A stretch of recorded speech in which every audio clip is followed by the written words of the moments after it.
Critical thinking skills are vital to our students. But as educators that are bogged down doing all the other stuff we're required to do, how do we have time to integrate critical thinking skills into what we do every day?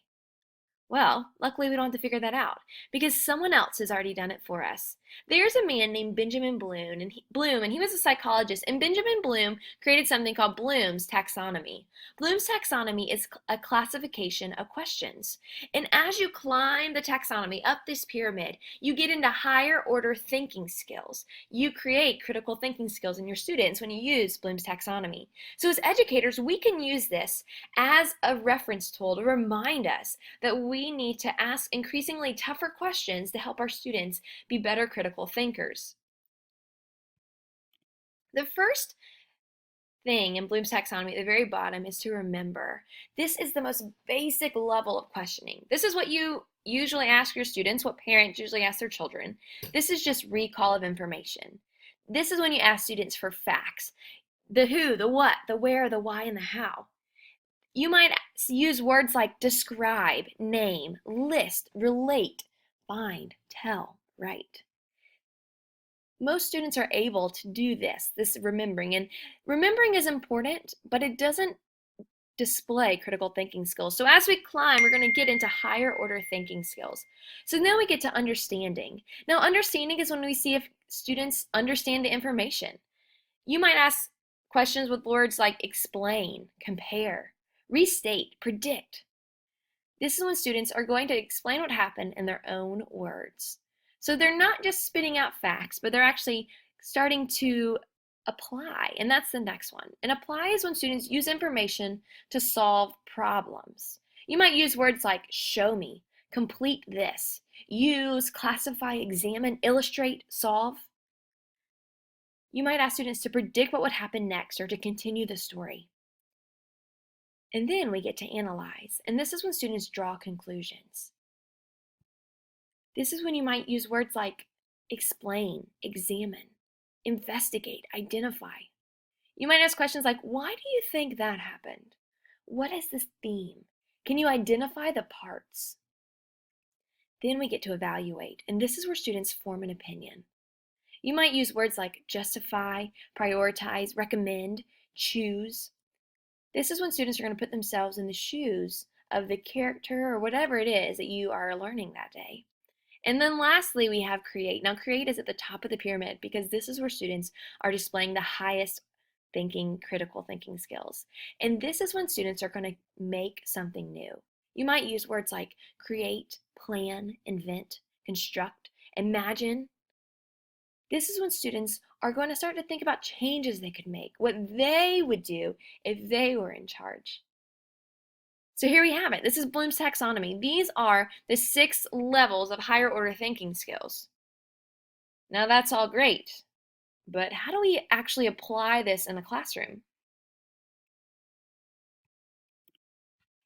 Here are examples of questions that you can ask your students to help you climb up this ladder of higher order thinking skills.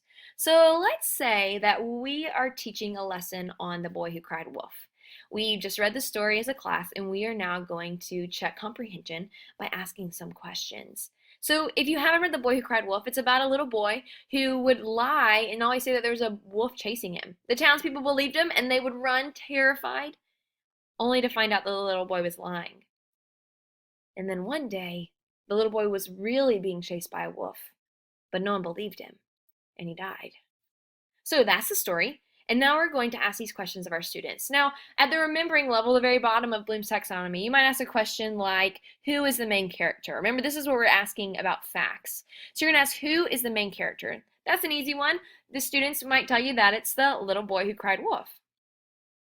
Now we know they remember. Then we get to the understanding level. And this is where you're going to see if students can explain in their own words what happened in the story. You might ask a question like, what is the main idea of the story?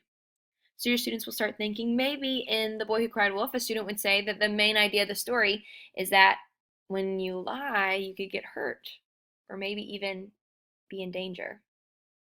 Now, once the student is remembering and understanding, you'll want to ask an applying question. It could be something like this. What questions would you ask in an interview with the main character?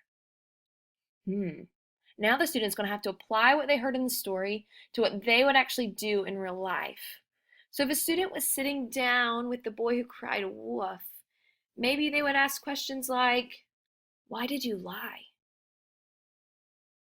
How did it make you feel when you lied? How did you feel when the wolf was really chasing you? Now, once the student has remembered and understood and applied, then you'll want to ask an analyzing question. And it could be something like this.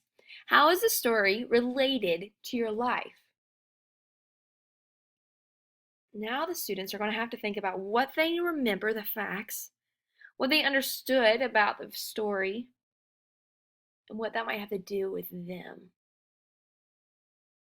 If the student had said in the understanding phase that when you lie, you could be put in danger, they might tell about a time when they lied and they got in trouble and they were in danger because they missed out on something really awesome. Now, once a student is remembered and understood and applied and analyzed, then as an educator, it's your responsibility to make sure that they know how to evaluate. You can ask a question like, what choice would you have made if you were in the story? So now the student is going to put themselves in the little boy who cried wolf's place. Would they have lied? Or maybe they'll put themselves in the place of one of the townspeople, the people who didn't believe the boy who cried wolf at the end. Would they have believed the boy who cried wolf? And once a student is remembered, understood, applied, analyzed, and evaluated, then they get to the very top of the pyramid where they are able to create. And a question like this might be something that you could ask. How would you adapt the plot to create a different story? So now the student's going to be thinking, okay, what is the plot? He remembers that from remember. What was the main idea? Well, I learned that if you lie, it could get you hurt. And then the student can start to think maybe they'll change up the location or the time period. Maybe they will change the animal. This is when a student's going to take all of those other things that have built up to this point and use what they've already established to create something new. And so as a teacher, this is a really great way that you can scaffold and build on what your students are learning to create higher order thinking skills to help them become critical thinkers.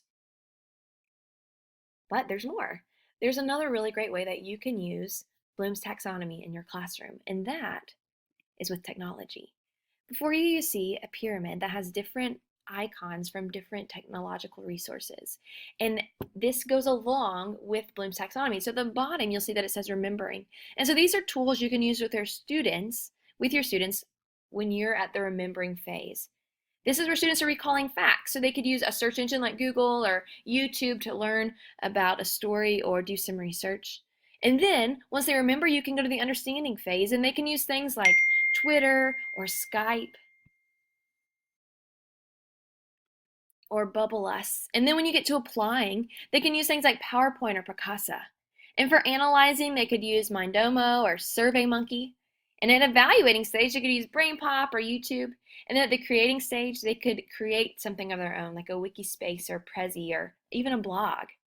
This is a great way for you to be able to differentiate in your classroom because you may have different students at different levels of critical thinking. So your students that are great evaluators, well, they can be using Wikipedia and BrainPop, while your students who are still the understanding phase can be using Skype and Bubble Us and different resources. So not only is Bloom Taxonomy really great for asking questions in the classroom, it's really a great way to apply technological resources as well. So remember, in order to help our students become great critical thinkers, we need to make sure that they can remember, understand, apply, analyze, evaluate, and create. And as educators, it's our responsibility to ask them these questions to get their minds thinking.